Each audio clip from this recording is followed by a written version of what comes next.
Hello, Namaste. This is Neeraj here, and welcome back to my channel, Financial Market Analysis Twist by Neeraj Shah. So, in today's video, I would like to discuss about the IPO of Delhivery Logistics IPO. So, before starting this video, I would just request all of you, if you have not yet subscribed, please subscribe. If you like this video, please put a like. And also I have a format where for the personalized stock and the investment or the business consultancy on a personalized basis, you can send me email. My email details are in the description box down below. It's on a very nominal charge basis, and we can set up that meeting. So before also starting, I would like to give a disclaimer that views expressed in this video are my personal views, which are based on the available data, and analysis is my own analysis of those available data, and viewers are requested to do their own due diligence before acting on my investment advice. So let's start.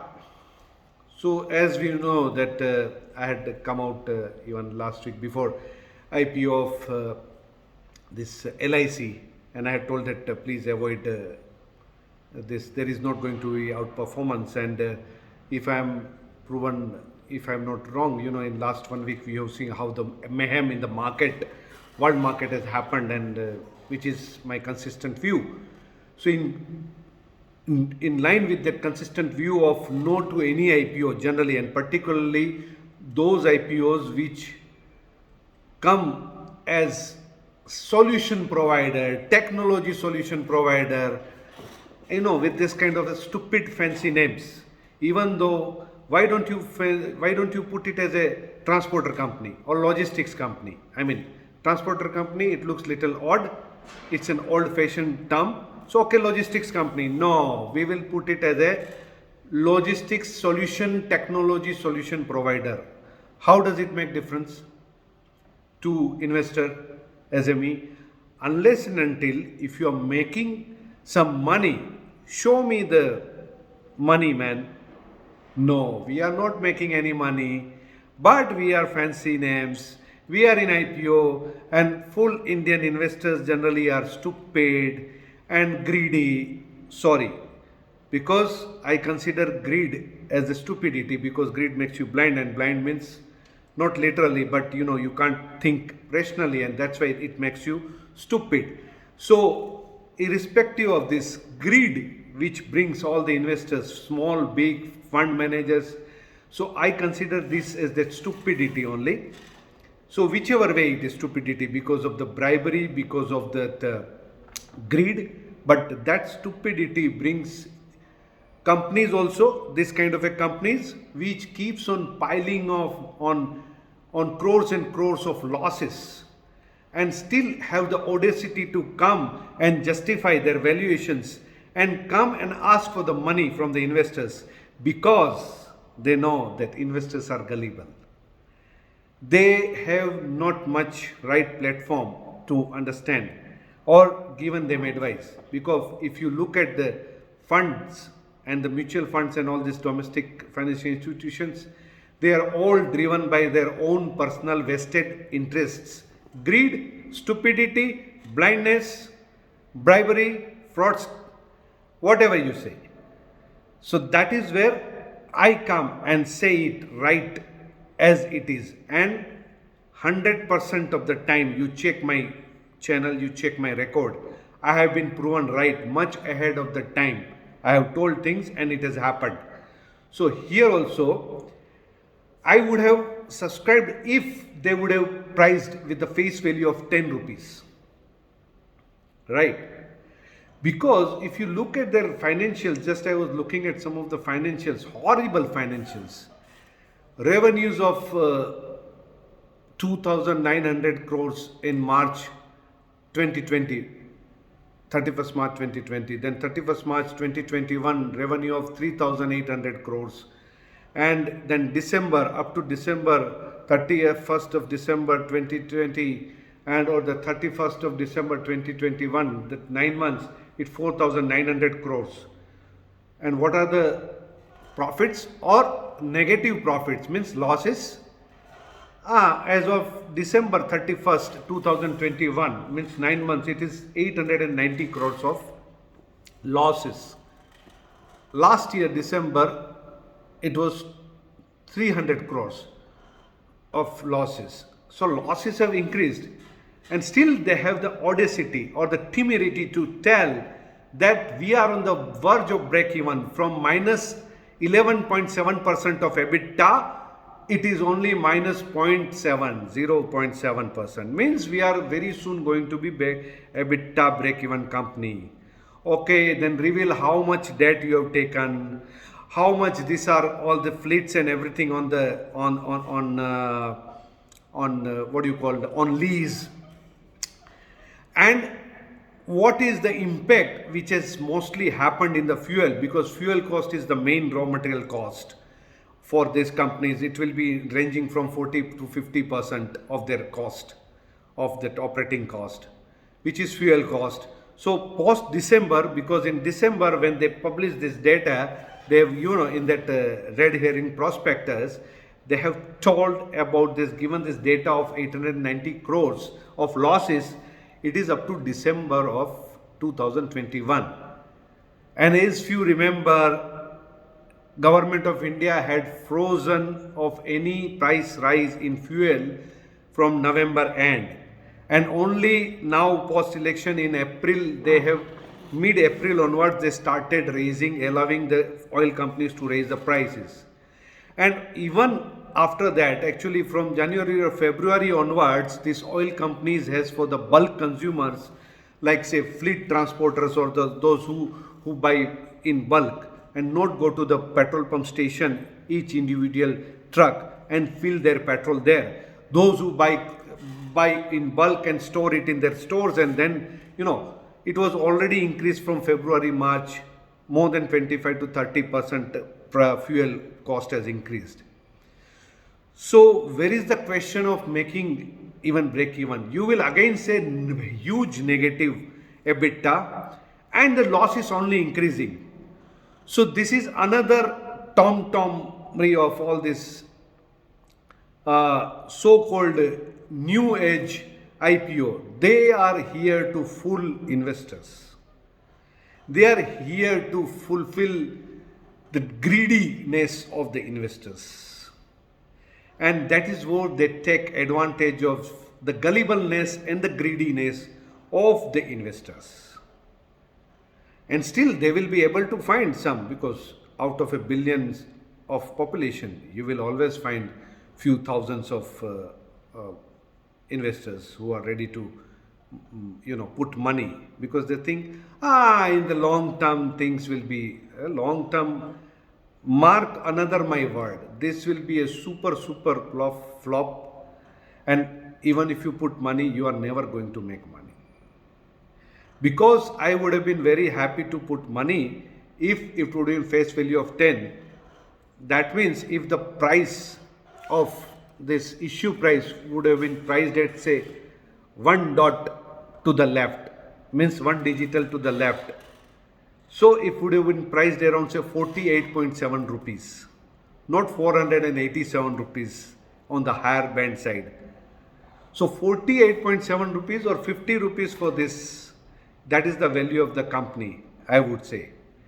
So if you look at these peers also, which are currently trading, already operating in the market, they are trading in the range of, in line with the Nifty or the, sectoral or the country index of around 20-21 times P. So that means it should be around, around 2 times of the sales value at max, 2.5 times. So if you are going to raise, this is the market cap of almost like $5 billion at this price, what they have come out with, it values this company as a market cap of almost around $5 billion, 36,000 crores of rupees, without doing any business, without making any profit. And now they want to put their responsibility or their shares or this thing, so that to the larger share of the investors, so that everybody sit together around the table, post IPO and cry together, or make merry together and looking in the hope and praying to the God that let's make this workable, let's make this profitable, let's at least in next 10 years this company will become profitable and we will be able to recoup our IPO price or money. So don't go by any of these advertisements of or this big talks about this technology and logistics is going to be. Better put money into the pure logistics of the shipping companies if you want to play logistics. Don't go by this gullible. A business is for making money, not to sell dreams. Okay, so I would have been happy if it would have been priced, if face value would have been ₹10, I would have definitely told people to subscribe or invest. Or the price of issue price would have been one digit to the left or divided by 10. So 48.7. So basically at max, this company is worth not more than 9,000 crores. So you can understand from that this company's price as of present, looking at the next 5 years future also, should not be more than 100 rupees.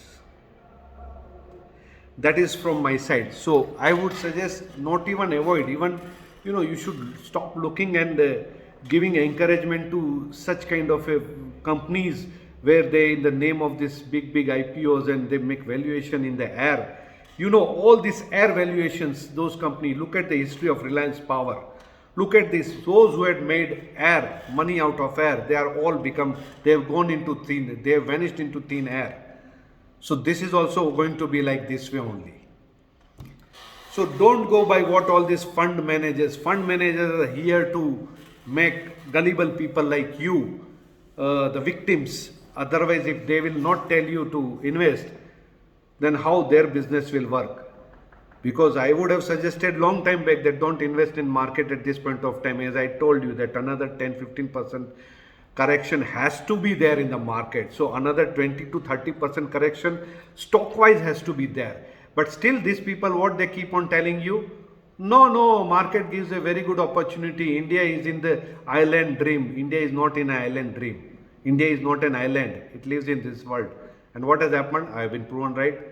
If they don't tell, you will not put money into their funds. And if you don't put money, their funds doesn't grow in the size, and their management fees is dependent on the money you put into the retail investors pump into the money. So they get their bonuses, they get their $1 million of salaries at your cost of money. So why you should put money? What is this? It's as per the fund manager's wishes. Better directly put money into the stock market on your own. You can, now it's available, people like me and all these things without any vested interest, who tell you what is the factual things and who show you the real path. This is what it is. I have no vested interest of making delivery of any other stock go up or down. I have only interest is that I am a professional advisor. It's like a professional doctor without any connection to any laboratory, so that I will not tell you that you need to do all this diagnosis tests of 10,000 rupees. You go to XYZ laboratory because I have my share cut. So this is most of the mutual funds and everything is like that only.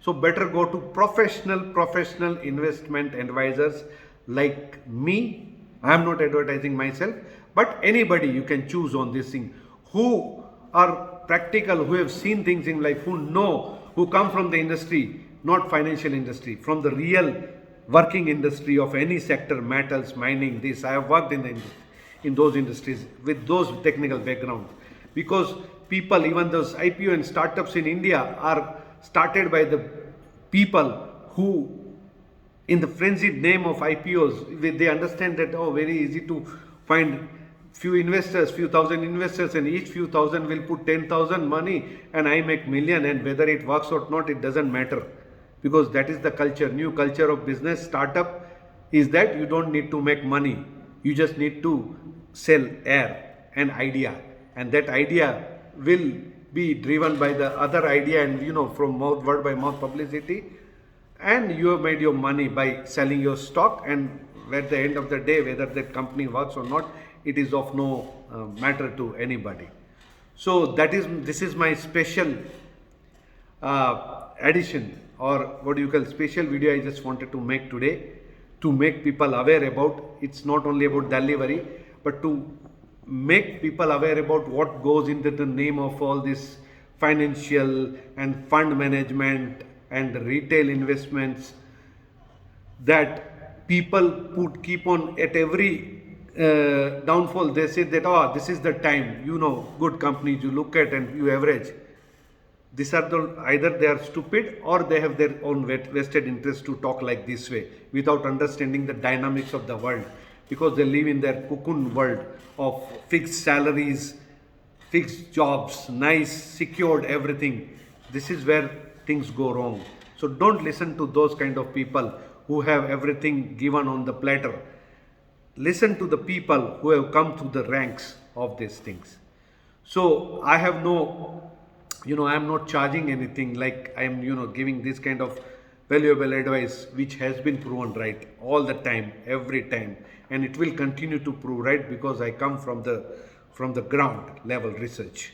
I come from this analytical point of, and I have that power of predictive analysis, which most of the people don't do that.